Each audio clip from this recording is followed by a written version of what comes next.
സങ്കീർത്തനം 4. ദൈവത്തിൽ ആനന്ദവും സുരക്ഷിതത്വവും. എനിക്ക് നീതി നടത്തിത്തരുന്ന ദൈവമേ, ഞാൻ വിളിച്ചപേക്ഷിക്കുമ്പോൾ എനിക്ക് ഉത്തരമരുളണമേ. ഞെരുക്കത്തിൽ എനിക്ക് അങ്ങ് അഭയമരുളി കാരുണ്യപൂർവം എൻ്റെ പ്രാർത്ഥന കേൾക്കണമേ. മാനവരെ, എത്രനാൾ നിങ്ങൾ എൻ്റെ അഭിമാനത്തിന് ക്ഷതമേൽപ്പിക്കും? എത്രനാൾ നിങ്ങൾ പൊള്ളവാക്കുകളിൽ രസിച്ച് വ്യാജം അന്വേഷിക്കും?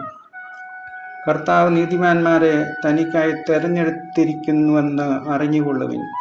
ഞാൻ വിളിച്ചപേക്ഷിക്കുമ്പോൾ അവിടുന്ന് കേൾക്കുന്നു. കോപിച്ചു കൊള്ളുക, എന്നാൽ പാപം ചെയ്യരുത്. നിങ്ങൾ കിടക്കയിൽ വെച്ച് ധ്യാനിച്ച് മൗനമായിരിക്കുക.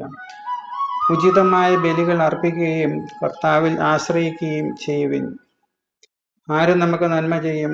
കർത്താവെ, അങ്ങയുടെ മുഖകാന്തി ഞങ്ങളുടെ മേൽ പ്രകാശിപ്പിക്കണമേ എന്ന് പലരും പറയാറുണ്ട്. ധാന്യത്തിൻ്റെയും വീഞ്ഞിൻ്റെയും സമൃദ്ധിയിൽ അവർക്കുണ്ടായതിലേറെ ആനന്ദം എൻ്റെ ഹൃദയത്തിൽ അങ്ങ് നിക്ഷേപിച്ചിരിക്കുന്നു. ഞാൻ പ്രശാന്തമായി കിടന്നുറങ്ങും. എന്തെന്നാൽ കർത്താവെ, അങ്ങ് തന്നെയാണ് എനിക്ക് സുരക്ഷിതത്വം നൽകുന്നത്. സങ്കീർത്തനം 4.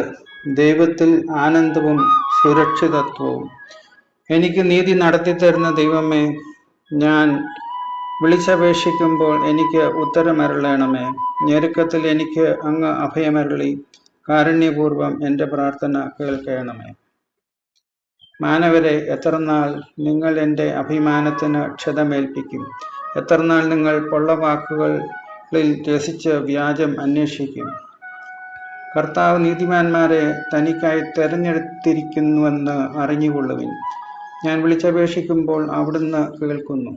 കോപിച്ചു കൊള്ളുക, എന്നാൽ പാപം ചെയ്യരുത്. നിങ്ങൾ കിടക്കയിൽ വെച്ച് ധ്യാനിച്ച് മൗനമായിരിക്കുക. ഉചിതമായ ബലികൾ അർപ്പിക്കുകയും കർത്താവിൽ ആശ്രയിക്കുകയും ചെയ്യുവിൻ. ആര് നമുക്ക് നന്മ ചെയ്യും? കർത്താവെ, അങ്ങയുടെ മുഖകാന്തി ഞങ്ങളുടെ മേൽ പ്രകാശിപ്പിക്കണമേ എന്ന് പലരും പറയാറുണ്ട്. ധാന്യത്തിൻ്റെയും വീഞ്ഞിൻ്റെയും സമൃദ്ധിയിൽ അവർക്കുണ്ടായതിലേറെ ആനന്ദം എൻ്റെ ഹൃദയത്തിൽ അങ്ങ് നിക്ഷേപിച്ചിരിക്കുന്നു.